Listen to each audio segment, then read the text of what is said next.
Kumusta po kayo? Bago po ang lahat, first things first.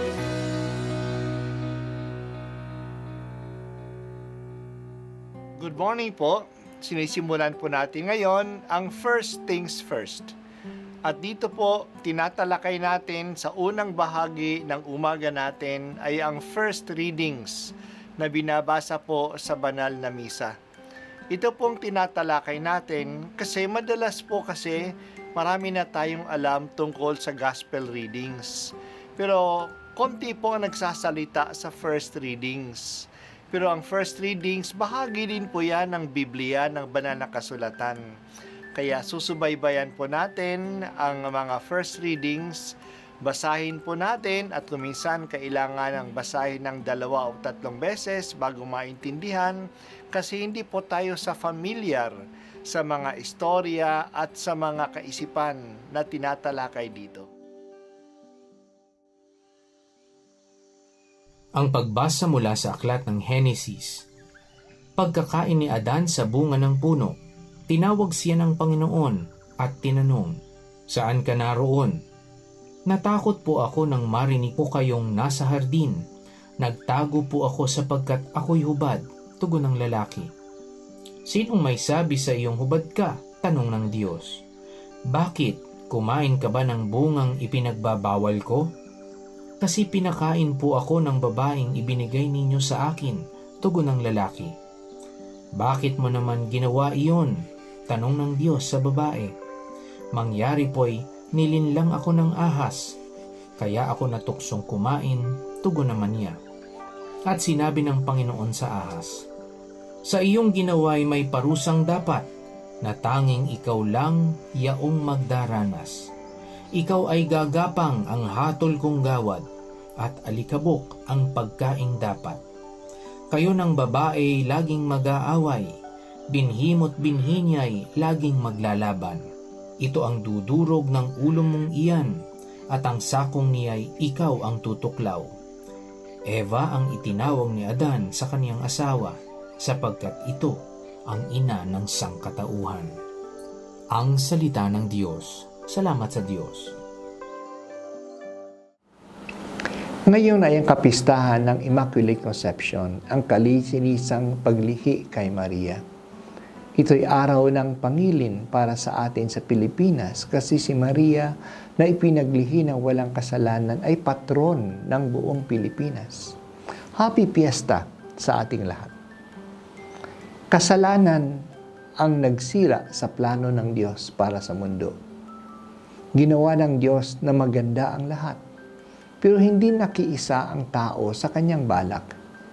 Ginamit ng tao ang katangi-tanging biyaya niya na kalayaan na makinig sa salita ng ahas kaysa sa salita ng Diyos. Ito ang nangyari sa lahat ng pagkakataon na tayo nagkakasala. Nagpapasya tayo sa kasamaan at hindi sa pagsunod sa Diyos.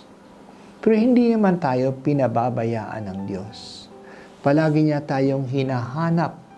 Ang unang tanong ng Diyos sa tao sa Biblia ay palagi niyang sinasabi sa atin, "Saan ka naroroon? Where are you?" Hinahanap tayo ng Diyos kahit na tayo ay nagtatago at umiiwas sa Kanya. Umiiwas tayo sa Kanya kasi nahihiya tayo sa Kanya. Iyan ang isang resulta ng kasalanan, kahihiyan. Ang tao naman, sa halip na aminin ang pagkakasala, naninisi pa sa iba. Sinisi ng lalaki si babae, at sinisi ni babae ang ahas. Hindi ba ganyan din tayo? Sa halip na aminin at mangumpisal, sinisisi natin ang iba. Ang barkada, ang magulang, ang simbahan, ang internet. Aminin na lang natin. Pagsisihan at ikumpisal at mapapatawad tayo. Pero mabait ang Diyos. Hindi niya tayo pinababayaan sa ating masamang kalagayan. Nagbibigay siya ng pag-asa sa atin. Matatalo din natin ang kasamaan. Narinig natin sa pagbasa ngayon ng unang pahayag ng magandang balita Ang tawag dito ay proto-evangelium. At ano ito? Na darating ang isang binhi ng babae na dudurog sa ulo ng kasamaan. Ito'y walang iba kundi si Jesus. Masasaktan si Jesus, binhi ng isang babae, sa paglalaban sa kasamaan. Pasasakitan siya at papatayin siya, pero madudurog niya ang kasamaan at ang kamatayan sa kanyang muling pagkabuhay. Kaya ang unang pahayag na magandang balita ay nasa simula na ng Bible sa aklat ng Genesis.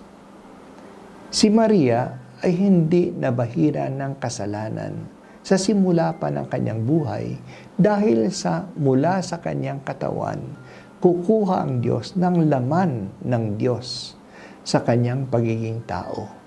Kaya si Maria ay sa simula ng kanyang buhay, sa paglihi sa kanya, ay nagpapahiwatig na ang tagumpay laban sa kasamaan. Nagtagumpay na siya laban sa kasamaan. Hindi siya nabahiran ng kasamaan. At napangalagaan ni Maria ang kanyang pagiging walang kasalanan hanggang sa kanyang pag-akyat sa langit.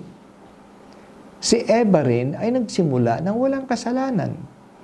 Pero mas pinili niya ang salita ng ahas kaysa salita ng Diyos. Pinili ni Maria na sumunod sa salita ng Diyos.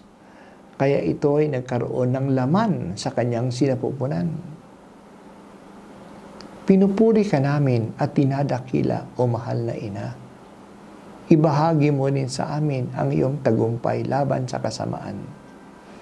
Nadagtaan kami ng kasalanan, pero kami ay nagsisisi at nagsisikap na hindi na muli magpapasailalim sa kasamaan.